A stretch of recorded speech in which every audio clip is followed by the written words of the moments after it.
Олар сол Думанның ауруы бар деп, осы түрмеден шығармай өлтірмекші болып жүр ау деймін. Ана қанды қолын жуып бермекші. Бірақ қазақ тірі кезінде қаңтар ұмытылмайды ешқашанда. Сондай не кінәсі бар, кінәсін айтсыншы маған, күйдірмей жанымды. Сол қуыршақ депутаттарға ескерткім келеді. Халықты жырлаңдар, халықтың мұңдаңдар. Тағатын түк айыбы жоқ. Мен ұлымды құртып отыр. Арон Атабек құсып өлтіргісі келіп отыр. Ана әкелген Ресейдің нелерін неге өзінің халқын өзі қырғызып, түк таппағаннан кейін қара халық шындықты айтқандарды ұстап қамап отыр. Ассалаумағалейкум ардақты ағайын, мен қазір Думан Мұхаммедкәрімнің үйіне келдім. Келу себебім ата-анасы Думан әке-шешесі кеше Талдықорғанға барып Думанға кіріп шыққан, соған байланысты халыққа, билікке айтарым бар деп бүгін шақыртқандықтан келіп, ол кісілердің сөздерін жалпақ жұртқа жария етуді мақсат еттім. Қазір назарларыңызға ұсынамын. Ассалаумағалейкум, құрметті Абзал көрермендер. Мен кеше Думанға барып қайттым. Думанмен көзбе-көз сөйлестім. Бірақ Думанның қалы күннен күнге нашарлап барады екен. Менімен кездесуге келгенде орындықта отыра алмады. Түрегеп жүріп жүрді. Бүйрегім ісіп кетті дейді. Оң жағы. Аса қатты ісіп кетті дейді. Оны дәрігерлер тексереміз деп апарады екен де, бір күн анда сүйреп, бір күн мында сүйреп, қайта-қайта тексерістен өткізеді екен. Ешқандай ем-дом қабылдамай жатыр екен. Оның үстіне ол сол жердің врачтарына сенбейді. Менің де ойым сол, олар сол Думанның ауруы бар деп, осы түрмеден шығармай өлтірмекші болып жүр ау деймін. Одан кейінгі айтқан сәлемі мына Алматы облыстық прокурорының орынбасары Берік Саян мырза. Бұл нағыз қарабет прокурор болып шықты. Қаншама адамдар бардық біз улап-шулап. Сол кезде ойбай тергеуші жазбады. Анау болды, мынау болды деп бәрімізді өтірік алдап, Думанды айырбастатпай отырған тікелей сол Ақорданың тапсырмасымен сол Саян екен істеп отырған. Міне сондықтан да біз елім, халқым, жұртым осыны қолдап бір ауыз сөздеріңізді айтыңыздар. Думанның жағдайы өте нашарлап бара жатыр. Оған уақытында тамақ ішіп, уақытында дәрісін қабылдау керек. Міне сондай жағдай болып жатыр. Сонан кейін жаным ауырғаннан кейін мен сіздерге осыны хабарлап, Абзалдың көрермендері арқылы халыққа жеткізсін деп отырмын. Осындай жағдай. Армысыздар өзіңіз сияқты қарапайым халқым. Әрине мен байлар мен билерге, жоғарғыларға сәлемдесмеймін. Өйткені менің жалғыз ұлымды құртып барады олар. Ешқандай жазығы жоқ, шындықты айтқаннан басқа. Мысалы кеше әкесі екеуміз барып келдік. Ұлымның қалы күннен күнге нашарлап барады. Өткенде аштық жариялағанда сәпсем нашар болып істен жағалап баған. Енді істен жағаламаса да ол аштықтан тұрған балаға алыс Талдықорған деген. Біз күнделік тамақ апара алмаймыз, өзімізде пенсионерміз. Сонымен сол түрменің тамағы анда-санда біреулер барады, оның тамақ бола ма ауру адамға? Бүйрегі бітті уже. Осы мен 6 ай бойы қайта-қайта қамап, менің ұлым денсаулығын құртты. Врач келеді екен де оңға жат, солға жат, бұлай жат деп тексеріп әкеп тастайды екен болды. Арон Атабек құсатқалы отыр ма, мен білмеймін. Менің ұлымды құртты. Менің ұлым шындық айтқанда не айтты мысалы? Не жазығы бар, не ешқандай айтпайды. 6 ай бойы қамайды. Бір жазығы болса, біреуге бір нәрсе қастық жасаса, ол басқаша болар еді. Менің ұлым шындықты айтқан үшін ғой, қаңтардағы қырғынды айтты. Өзі үйге ел телефон çalады ғой, сол қырғынды айтты. Мысалы, мен өзім Шығыс Қазақстан Семей облысында туып өскен. Семейде кезінде қандай еді? Мясокомбинат бар, кожа завод бар, завод, фабрика жетеді. Жеріміз қандай кең еді, мыңғырған мал еді. Соның бәрі құрып бітті. Мысалы, соны жоғарғы орынға Тоқаевқа соны жеткізу.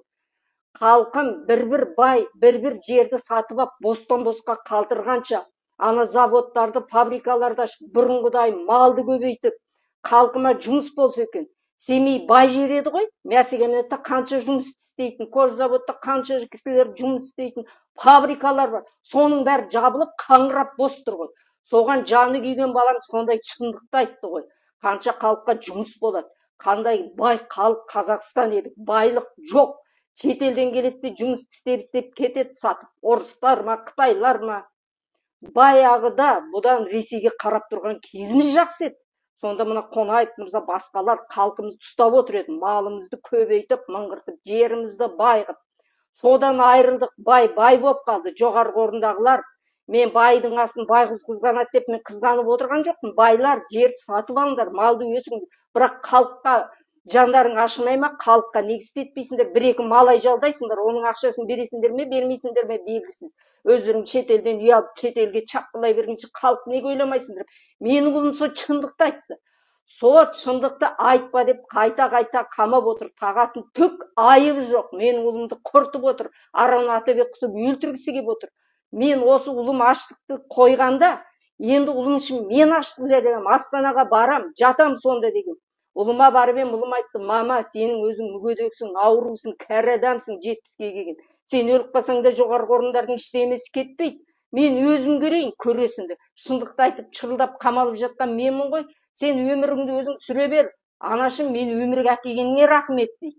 Бірақ та мен анамын ғой, балам үшін шырылдап жатырмын. Балам үшін барам. Мені кіргізбейді, кіргізбесе де түрменің сыртынан болсын, бір демін естігендей болып, соған мен барам. Ол апарған тамағым немене болады? Мен қатырып морозильникке салып тамақты алып барам. Бір ай аштық жариялаған балам, ол қатқан тамақ ішкенде не пайда? О жерде туғаным жоқ, туысым жоқ. Талдықорғанға әти апарды, осы жерде біз күнде тамақ апарып жүргенде. Менің балам ұзын сөздің қысқасы шындықты айтқан үшін өлтірейін деп отыр. Тағы бір журналистті жақынды ұстады. Кім шындықты айтады, соны қамайды, ұстайды, өлтіреді. Шындықты айтпа, тек қана жоғарғы орындарды мақта, осылар ала берсін, жей берсін, қара халық бештейін дейді. Менің балама осыны айтпа десем де айтып жатыр. Мен міне балам үшін мен де айтып жатырмын шындықты. Неге менің баламды 6 ай бойы ұстап отыр? Соған жоғарғы орындар жауап берсін. Неге менің баламды осынша қалған нервісін аралап, ауыртып, қинап отыр? Соған жауап берсін. Менің баламды тез арада шығарсын. Менің күйім ештеңеге келмейді. Ешкім маған көмектесе алмайды. Анда да барым, мында да барым, бәрі жалған сөйлейді. Мен прокурор сотының бәрін айтты, менің балам не үшін қамап отырсың? Ешқандай айта алмайды, өйткені менің балам жазығы жоқ халқын жырлағаннан басқа. Сол халқын жырлаған адамның бәрін неге қыра береді, неге қамай береді? Айтсыншы, Тоқаев па қайтсы, менің баламның кемшілігін айтсыншы. Алып атып бір Әбіләзовты айтты. Ол Әбіләзовтың ешқандай оған бір ақша беріп, не болмаса бірден алса жарайды. Әбіләзовтан екінің бір сұхбат алып жатыр. Әбіләзовқа көмектесіп кеп, әлі де айтып жатыр, Әбіләзов деген бізге президент болатын адам деп. Мен оны білмеймін, кім президент болады, кім нетеді, ода шаруам жоқ. Менің балам сол ел құсап, жай ғана сұхбат алды, болды. Ұрлық жасаған жоқ, кісі өлтірген жоқ, наркотик тартқан жоқ. Таза халықтың кемшілігін айтты. Мен де айтам, мен де білем. Қайран Семейім, Абай атамыздың туған жері құрып бітті ғой, түкте жоқ. Соны еститін құлаққа соны айтты. Баяғыда 6 жасар балада қанға датын айтатын. Сол датты айтты менің ұлым кемшілікті айтты. Соны тыңдағанның орнына сен айтпа, аузыңды жап деп қайта қамап менің ұлымды құртқалы отыр. Мұндай азаматтарды құрта берсе не болды? Наоборот, жоғарғы орындағылар, жан-жағындағы жемірлерді жинағанша осындайлар тыңдамайсыңдар ма? Халықты көтермейсіңдер ме? Байлықты, жан-жақты малды көбейтіп, ауылды көбейтіп, завод фабрикаларды салмайсыңдар ма? Халықты кешке дейін зарлатпай. Мүмкін екінің бір айтатын шығар, халқым қазір күшті, қазір әрине күшті, байлар күшті. Мен байдың асын байқұсқанып айтып отырған жоқпын. Өйткені олар әр жерде өздерінің меншігін алған. Кедейлер, орташарқылар, баяғыда менің әкемде 7-8 баланың әкесі болған, үкіметтің жұмысын істейтін. Бәріміз аш демес, жалаңаш демес, нормально өскен. Өйткені жұмыс бар, ол кезде үкімет жұмыс беретін. Жұмыс істе деп айтады, жұмыс істе. Қазір несін істейді? Жұмыс жоқ. Бір байға барып, бір кедей қамалады, отырады. Бергісі келсе көңілденсе береді, көңілденбесе о да жоқ. Бәрі сандалып бош жүр. Қайран қазағымның Қазақстан жер төл бош жатыр. Талдықорғанға бара жатып кетсе жылағың келеді, жер қайысқан мал ет. Не егін жоқ, не мал жоқ. Ол егіндексе оны жейтін мал жоқ. Бір бай бостан-босқа сатып алғанда, қойып қойған, бұл жерде бос, бал да жоқ, түк те жоқ. Соны айтқан ұлым обалды боп отыр. Халқым, не істейміз? Менің ұлым не за что? Нет? Бостан босқа менің ұлым міне өлейін деп жатыр. Ұзын сөздің қысқасы. Қазір аштығын қойса да ол ішетін түрмеде тамақ жоқ. Тамақты бергелі түрменің тамағы. Мен бара алмайым, денсаулығым жоқ, күнде бара алмайым. Анау Талдықорғанға барып көріңіз өзіңіз. Бара алмайсың.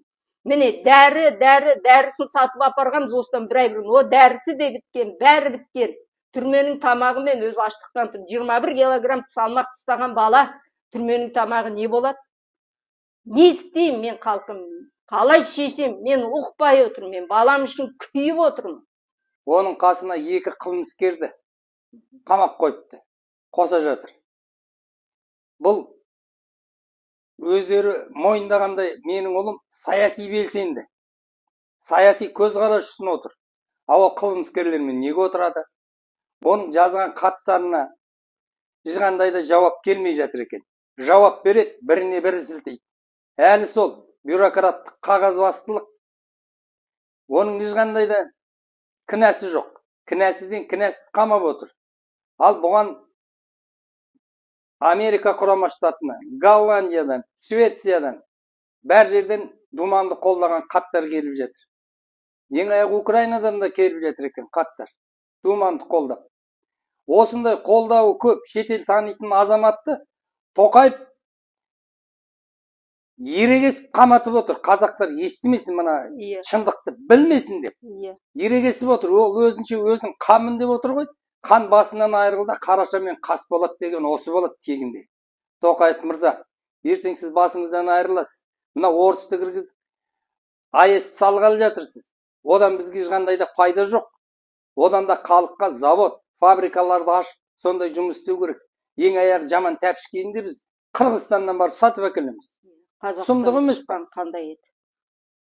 Қаңтарда Дума мысалы, ел, халықтар, жастар шықты ғой көтеріліске. Сол көтеріліске шыққанның ішінде 20 террорист келді деп, Қазақстан өздері жалдап, Ресейден кісі алдырып, сол қара халықты да қырды. Ана нелерді шақты. Ана қара халық жастарға жабу үшін. Мысалы, менің балам оны уралап, оны шаққанның ішінде жоқ. Жай ғана ол журналист, өздерің сияқты абзал. Сендер тәк шындықты іздеп түсіресіңдер ғой. Сол сияқты жай түсіріп жүрген бала. Оған да кінә таға алмайды мысалы. Қаңтардағы 20 террористі таба алмай, 20 мың террористі таба алмай, миы ауырып кім болса да Қазақстанның жігіттерін обалдығып жатыр. Әрине бар шығар енді чаққан. Оны да кейбір жастарды алдап, сол жерде бір бала айтты, миған біреу бірдеңе ішкізді, басын істемей қалды деп. Мүмкін әті істеген шығар соны. Соны неге таппайды? Сол террористер неге таппайды? Мысалы, Қазақстанның жастарын қырғандар. Олар жай ғана әндет шықты ғой, сол жоқшылықты, кемшілікті айтамын деп. Сол журналистер, мысалы, түк кінәсі жоқтарды соттап жатыр, кінәлілер тайраңдап жүр. Мысалы, алтынды тонады, нені тонады, видеоға түскендерді ұстап, солар неге соттамайды? Ана әкелген Ресейдің нелерін неге өзінің халқын өзі қырғызып, түк таппағаннан кейін қара халық шындықты айтқандарды ұстап қамап отыр. Сол шындықты менің балам біледі, соның бәрін түсірген, кімді кім өлтіріп жатыр, қалай өлтіріп жатыр. Сол үйімді кеп конфисковать еткенде соның бәрін алып кеткен ғой. Соның ішінде шындық бар. Сол үшін Думаның үнін өшіру үшін істеп отыр. А Думан ол жерде бір менәндей бір тас лақтырып бірдемен сындырса жарайды ау. Ол өзінің жастарына жанаш солар түсіріп жүрді мысалы. 40 жыл қырғын болса ажалды өледі деп мысалы менің балама қайта алдына кеп түсті снаряд, құлағы қанып келді. Мүмкін Думанды өлтіргісі келген шығар. Құдай періштесі сақтап ол тірі қалды. Сол кездегі шындықты айтты. Ал шындық сол. Одан кемшілікті айтты, одан жоқшылықты айтты. Сонда не кінәсі бар? Кінәсін айтсыншы маған, күйдірмей жанымды. Сол Думанға міне өстідің, кісі өлтірдің, міне жерде мына лақтырдың, міне жерде ұрладың, міне жерде шетелге ақша жібердің деп соны айтсыншы. Жоқ, ондай түк жоқ. Шындықты айтқаны үшін конфисковать еткен, алып кеткен нәрсесінің ішінде де Думанның бәрі шындық. Соған ерегесіп, бұл түрмеден шықса бүгін, ертең тағы айтады, осыны айтқызбау үшін қайта құртып өзі бүйрегі де бітті, бәрі бітті, менің баламды құрту болып отыр, жүз сөздің қысқасы. Ал Думанды құртса абзал өзің басың ғой, шындықты айтып шырылдап жүрсің. Сені құртса оның ар жағында тағы жеті жатыр ғой. жетеді. Өткенде біреу айтты, қайдағы 100 кісі ана жерде шулап жүрген деп. 100 кісі болмаса 50 кісі Қапшағайға барды, 20-30 кісі түрмеге барды. 100 кісі бар. Шындықты айтқан азғантай. Миллион кісі отыр, бірақ олар қорқады. Неге? Тағы да содағы сияқты қырып тастай ма деп қорқады, зиян тие ме деп қорқады. Әйтпесе бәрі біліп отыр шындықты. Халқымның бәрі біліп отыр. Бірақ қорқады. Үсті-үстіне қорқытып жатыр, үсті-үстіне қамап жатыр. Кім шындықты айтады, көзін құртады. Онан кейін қайтып, халық аш болса да, тоқ болса да үйде отырады да. Тоқаев мырзаның қасында жүрген жандай шаптарының бәрі оны пір тұтып өзінше баяғы қаңтарды ұмыттырмақшы. Ана қанды қолын жуып бермекші. Бірақ қазақ тірі кезінде қаңтар ұмытылмайды ешқашанда. Тоқаев мырза есіңізде болсын. Сіздің анда қолдан қойған қуыршақ депутаттарыңыз соны білу керек. Ертең солар Ресей Путин өлген күні Тоқаев қоса кетеді.